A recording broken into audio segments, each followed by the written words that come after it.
Welcome to Psychologist Talks. On today's episode, I want to talk real briefly about this question that's come up for me as a provider, hell, even for myself as a human being, supervisees. I saw it online amongst fellow providers. Is like, when do you push somebody with depression? The question is wise because I think most of us providers, say if you're a client listening to this, most of us providers begin with compassion first and foremost, and we don't want to push people outside their comfort zone too much. And I think that's a really important approach for somebody with depression because modeling compassion is a super imperative thing. These individuals, myself included, often don't have a lot of self-compassion, but it can certainly reach this sort of line in the sand where inaction is becoming too harmful. That compassion alone is not going to be the way to heal through this depression. And this is particularly true with folks with chronic longitudinal depression, whether you call it persistent depressive disorder, right? Or if you go watch or listen to my episodes on depressive personality disorder, people really get lost in this process, and they vary in presentation. Some folks are extremely prone to shaming about their inaction, or they will get into really unhealthy psychological states and push them into action. But the action inevitably doesn't go well because they're just not in a healthy headspace to be doing the thing. And just as well, on the opposite extreme, you have folks that really just wallow and sit in the feelings and they never activate themselves whatsoever. And I think the first step in answering the question of when do I push is observing that there are choices and really laying this out in front of the individual and saying, well, look, anytime depression comes up, there is a rightful dilemma at play. Depression is usually coming up for some sort of reason. It's not, there is biology behind it for many, but not everybody. And even when there's biology, there's still life happening around you more times than not.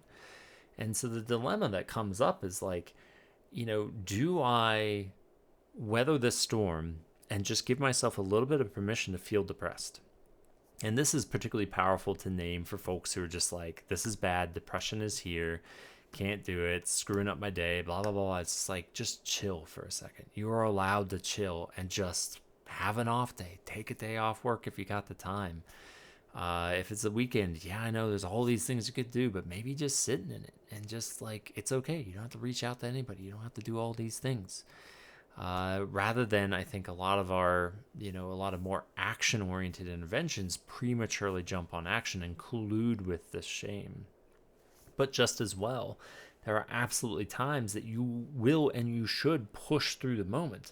But it is okay not to know the difference between these two, especially if the depression is super long term. Because when it's long term, think of it as like, they're in this swamp where the magnetic poles or whatever are all messed up. And so their compass is all wonky and they've lost sight of like, when do I do either of these? Or what are my options?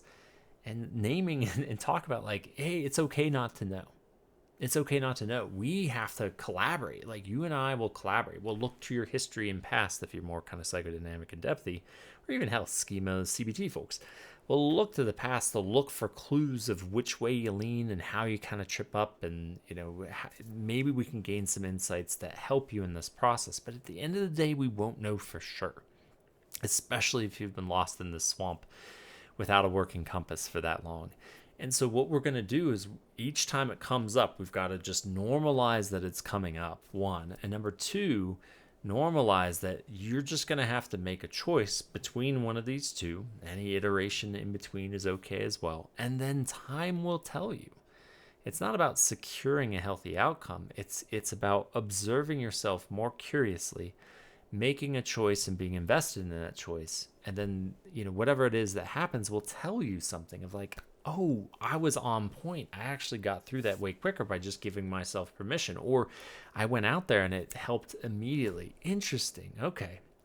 Versus like, I kind of sat alone and it got worse and maybe I should have fought against it a little bit more. Or I moved immediately into action and I had a horrible freaking time, which, you'd still want to analyze why that assertion is going on, because depression could sometimes taint objectively not as bad as they perceive the situation to have gone.